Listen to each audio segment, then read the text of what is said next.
नमस्ते ताई. कालचा recorded session मध्ये खरंच खूप वेगळा अनुभव आला. पहिल्या दिवशी पण खूप छान अनुभव आला. स्पंदनं खूप जाणवली मणिपूर चक्रावर. आणि काल पण स्पंदनं खूप होती. पण मला इतर वेळेला घड्याळाचं लंबक ज्याप्रमाणे वर टांगलेलं असतं आणि ते पुढे मागे आणि असं हलतं, तर असा अनुभव मला बऱ्याच वेळा आलेला आहे. पण काल मात्र अनुभव असा आला की मला नीट सांगता नाही येणार आज्ञाचक्रावर की सहस्रार चक्रावर. पण त्याच्यावर जे नाव घेतलं तुम्ही आज्ञाचक्रावर, मला वाटतं मी नाही सांगू शकत, चुकीचं व्हायला नको. मग ते माझा अगदी मेरुदंड हा असा डावीकडून उजवीकडे गोल फिरला एक झटका मारून. आणि तो अनुभव पण होता आणि झटके खूप बसले होते. आधीच्या सेशनला सुद्धा, आत्ताच्या सेशनला सुद्धा. पण हा जो गोल फिरण्याचा अनुभव हा मला पहिल्यांदा आला होता. खूप खूप धन्यवाद. मला वेगळा अजून एक छान वेगळाच अनुभव आला. तुम्हाला मिस केलेल्याचा जास्त अनुभव आला, कारण ते रेकॉर्डेड सेशन होतं.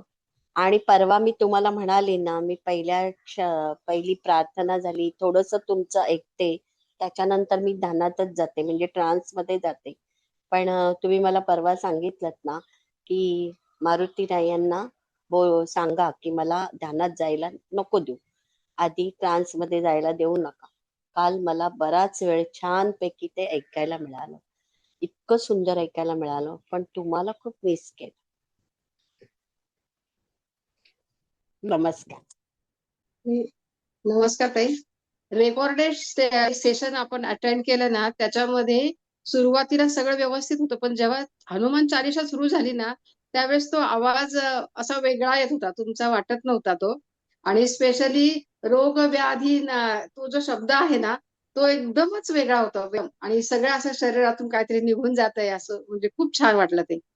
तो आवाज तुमचा नव्हता एवढं नक्की. छान वाटलं ते. धन्यवाद. कुणाला आणखीन बोलायचं असेल तर मी 5 मिनिट थांबते आणि मग सुरुवात. कालचा ह्याला नर्मदा परिक्रमा छान झालं ना, मी नव्हते काल. छान झालं. खूप सुंदर होत. अरे वा, ऐकावं लागेल पुन्हा. हो, नाही छानच होतं. त्यांनी खूप सुंदर सांगितलं हा वर्षाताईंनी. हा आणि एक एक त्यांचे अनुभव सांगितले. हा असं हा वाटतं लगेच आपण नर्मदा परिक्रमा. आणि त्यांनी ते एवढंही सांगितलं की खूप दिवसाची नाही जमत असेल तर थोड्या 5 दिवसाची जी परिक्रमा असेल ती चांगली करा. एक एक वेगवेगळे अनुभव सांगितले. कुठे कुठे त्यांना अडचणी आल्या तर त्यांची नर्मदा माता जाऊन जाऊन कशी त्या अडचणी सॉल्व्ह करायची. आणि मग हम्म मैया मैया करून ते सांगायचे, चहा पिया, नाश्ता करा, जेवण करा. हे सगळं काय काय सांगत होत्या ना, तर हम्म असं वाटत होतं की तिकडे खरं म्हणजे आपण पण जावं. बघू कधी नर्मदा माता आम्हालाही बोलवते. खूप छान. ऋताताई, खरंच तुम्ही एक एक एक एक ना लोकांना बोलवता आणि आणि हे विषारी त्यांच्याकडून त्यांनी जे छान. आणलंय त्यांना मी नाही आणलं, सॉरी. मला नाही, हे क्रेडिट नका देऊ, आणि तरी जे तरी येतात ना पण म्हणजे त्याची कृपा त्यांचे पण आहे. प्रोग्राम तुम्ही अटेंड करायला सांगता. मला माहित नाही किंवा काय असं कोणीही आणलं तरी त्यांच्यासाठी तुम्ही जो आपल्या सगळ्यांचा जो वेळ देता.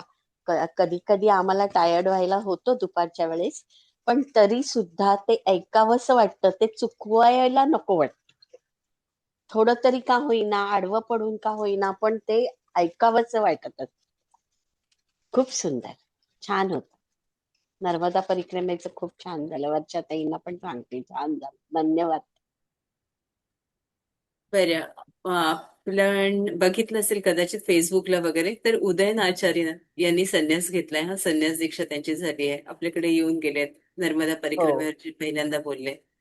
आईंवर ते बोलणार होते. मी तर खूप प्रयत्न केला त्यांनी बोलावं, पण ते खूप व्यस्त होते त्या वेळेला. त्यांचा घसा वगैरे बसला होता. आणि दुसरे काल आसावरीताई काकडे गेल्या, ज्या आपल्याकडे आल्या होत्या समर्थांवर बोलायला. अ, मोठ्या लेखिका कवयित्री होत्या. त्यांना 1-2 मिनिट आपण बोला, सुखदताई. ताई रेकॉर्डिंग बंद करू की चालू राहू? नाही, सुखदताईंचं घेऊन घेऊ आणि मग नंतर बंद करू. सुखदताई बोला. आधी आपल्याला श्रद्धांजली व्हायची आहे का? आधी श्रद्धांजली व्हायची. 1-2 मिनिट श्रद्धांजली. आसावरीताई काकडे, प्रसिद्ध लेखिका, कवयित्री,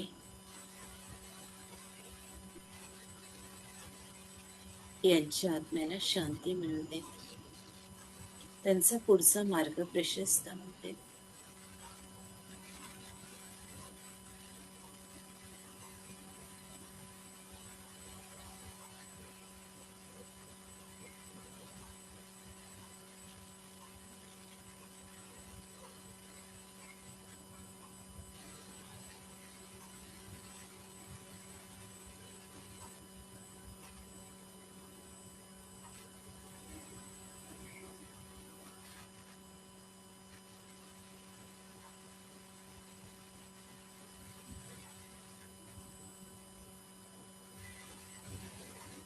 हे राम, हे राम, हे राम. बोल सुखदाताई. आसावरीताई काकडे आणि मी 4-5 वर्ष नोकरीमध्ये असताना स्टेट बँकेत त्या होत्या आणि मी आणि त्या एका ब्रांचमध्ये म्हणू आपण अशा आम्ही होतो. त्यावेळेला त्या इतक्या मोठ्या आहेत हे कळत नव्हतं, पण त्या आपल्यापेक्षा वेगळ्या आहेत हे कळत होतं. आणि तो त्यांचा जो सहवास होता त्यावेळेला त्या थोड्या मोठ्या होत्या, आमच्यापेक्षा बऱ्याच मोठ्या. त्यामुळे एका मोठ्या व्यक्तीकडे बघतो तसं मी त्यांच्याकडे बघत होते. आणि त्यावेळेला त्यांचं सगळं कळायचं की ह्या तेजस्वी आहे किंवा यांचा अभ्यासाची पद्धत वेगळी आहे. आणि जेव्हा त्यांनी नोकरी सोडली त्याच्यानंतर त्या फेसबुकवर लिहायला लागल्या, तेव्हापासून मला त्यांच्याविषयी थोडी जास्त आत्मीयता आणि ओढ वाटायला लागली. आणि त्यांच्या शैक्षणिक सगळा ज्या टप्पे पुन्हा एकदा बघितले काल त्यांच्या श्रद्धांजलीच्या पानावर, त्याला खूप भरून आलं.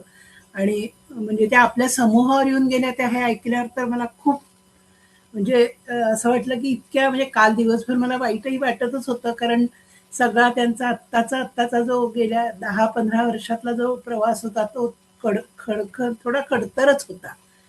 मोठ्या आजाराला त्यांनी तोंड दिलं अगदी आणि छान अगदी चांगल्या पद्धतीने दिलं, सहन करून करून असं आपण म्हणूयात.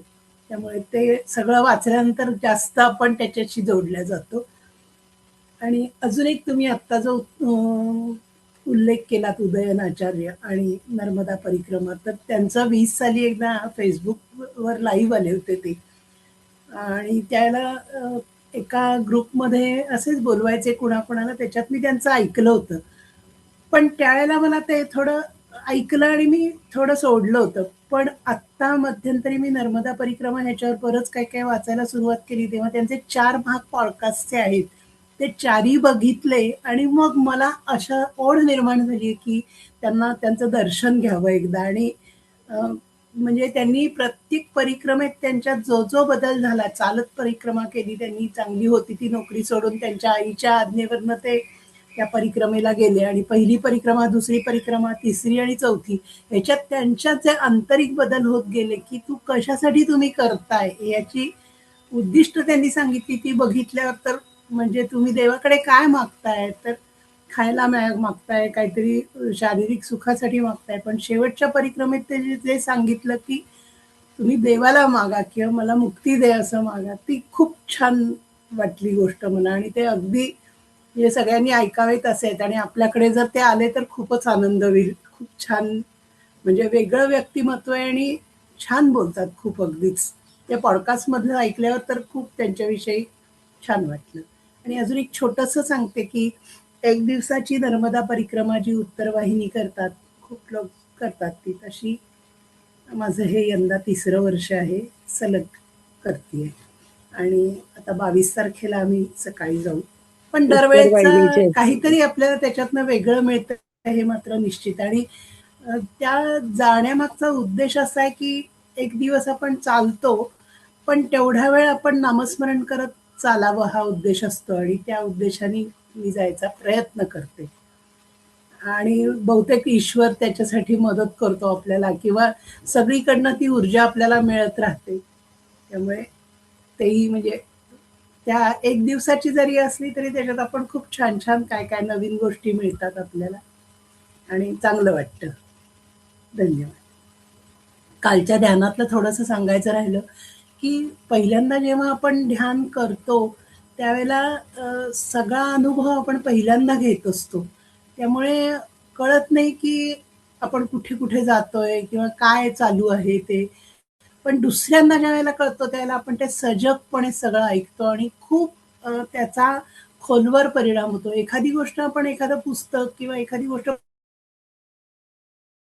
पुन्हा पुन्हा वाचल्यानंतर त्यातले नवे अर्थ उलगडतात, तसं ध्यानात पण होतं. पहिल्या दिवशीपेक्षा कालचं ध्यान वेगळं होतं आणि नव्या गोष्टी उलगडतात आणि आपण त्याच्याकडे त्या दृष्टीने बघतो.